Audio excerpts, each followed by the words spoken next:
Cette semaine, c'est Jenny du restaurant Mimicube qui nous accueille dans sa cuisine. Troisième recette donc de la semaine, on va préparer des Saint-Jacques. Qu'est-ce que tu vas nous faire avec ça, Jenny? Nous sommes un petit peu en Belgique, alors on fait un petit waterzouille de coquilles Saint-Jacques. Léger, voilà, simple, voilà, quelques légumes. Un plat traditionnel oui, belge en fin de compte, oui.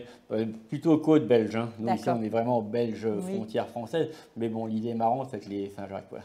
Ça marche, donc on commence par quoi? Voilà. Dis-moi. On va mettre un petit morceau de beurre. On va laisser fondre. Voilà, légèrement, sans que ça aille trop loin. Parce que le waterzouille, ça se fait habituellement en quoi? Avec du poisson ou du poulet. D'accord, poulet ou poisson. Alors ça peut paraître rudimentaire, c'est-à-dire ça, on dit presque un ragoût. Enfin, en fin de compte, tu fais saisir, si c'est de la viande, tu fais saisir un peu les morceaux, tu mets des légumes, tu déglaces au vin blanc et tu fais mijoter. Après, on prenait un peu d'eau de cuisson, et on liait au jaune d'œuf et à la crème. Voilà. Ça, c'est le waterzouille. Le waterzouille. Nous, on va faire un waterzouille dans l'idée. On ne va pas lier ni au jaune d'œuf, on va mettre une petite pointe de crème, c'est tout. Tu as juste gardé la philosophie de cuire finalement dans le vin blanc et un bouillon de légumes, voilà, avec tous les légumes. D'accord. Donc tu mets tes petits légumes. Donc ça, c'est des carottes que tu as. On va mettre carottes, céleri en premier. Voilà. D'accord. Puis on va attendre un petit peu. Et tu vas les faire revenir. Ouais, c'est ça qui est un tout petit peu plus dur. Voilà. Et on va mettre 2-3 lamelles.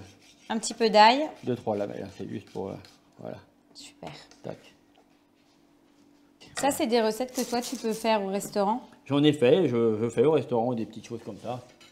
Oui, parce que toi, de toute façon, tu te laisses vraiment guider par tes envies du moment. Oui, et puis j'ai quand même fait les 3 pays. Hein. Donc Belgique, France, Luxembourg. Je prends un peu des influences, même si les luxembourgeois, il y a des choses extra en fin de compte. Hein. Voilà, et les tripes à la luxembourgeoise, après ça reste des tripes, c'est sûr. Yannick dit les tripes. Et franchement, on peut faire des très très belles choses avec des tripes. Voilà. Donc là, tu ajoutes ton poireau. Voilà. Et là, tu vas donc mettre un petit coup de moulin à poivre. Ouais. Et le sel, on mettra après. Vraiment à la fin. Oui, voilà. Parce que tu vas faire réduire, j'imagine, un petit peu le vin blanc. Oui, je vais mettre un peu de vin blanc. Puis je pense que je vais mettre une goutte d'eau. J'ai oublié là, mais je vais mettre une petite goutte d'eau aussi parce que pour que ça ne soit pas trop fort. Parce que fumet de poisson, c'est bien, mais moi, je suis pas pour le fumet de poisson. Je trouve ça un peu trop fort, mais ça, c'est moi.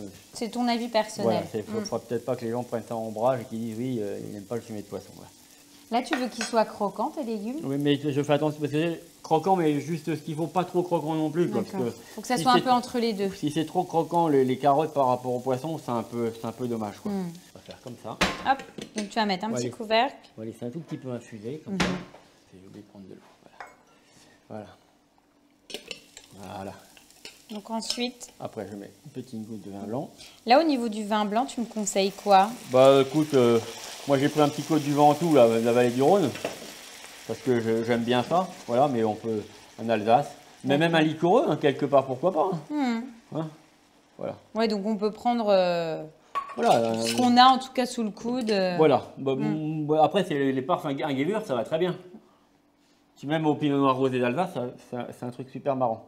Ça peut bien fonctionner. Voilà. D'accord. Donc, tu as rajouté un petit peu d'eau. Un petit peu d'eau. Là, ça va cuire à couvert, un petit peu à l'étouffer pour que ça garde bien les goûts et en même temps que ça cuise. De 2-3 minutes. Hein. D'accord. Dans 2-3 minutes. Et après, on mettra nos Saint-Jacques. Voilà. Et la crème en même temps. D'accord.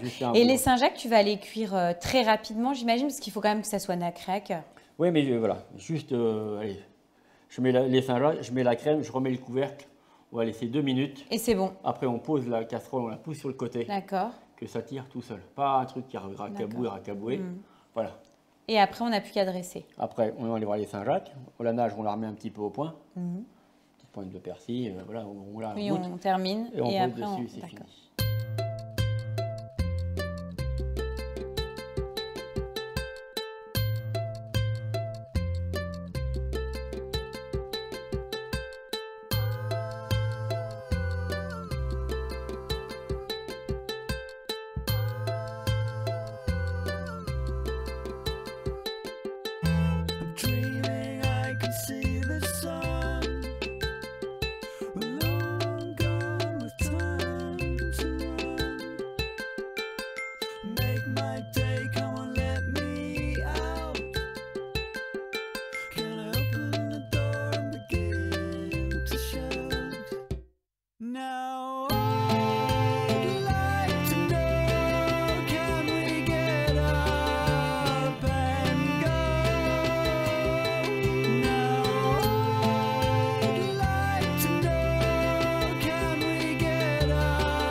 c'est excellent.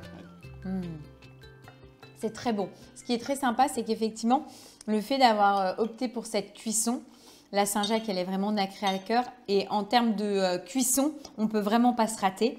Et avec la petite sauce, la petite nage comme ça, au vin blanc et les petits légumes, on est vraiment sur une recette qui est légère, qui est gourmande. C'est parfait. Franchement, c'est encore une belle recette, Gianni. Merci. Ensuite, on va préparer une 4e recette. Ouais. Ça sera quoi? Petite poêlée de boudin blanc, cèpes et pommes de terre. Ok.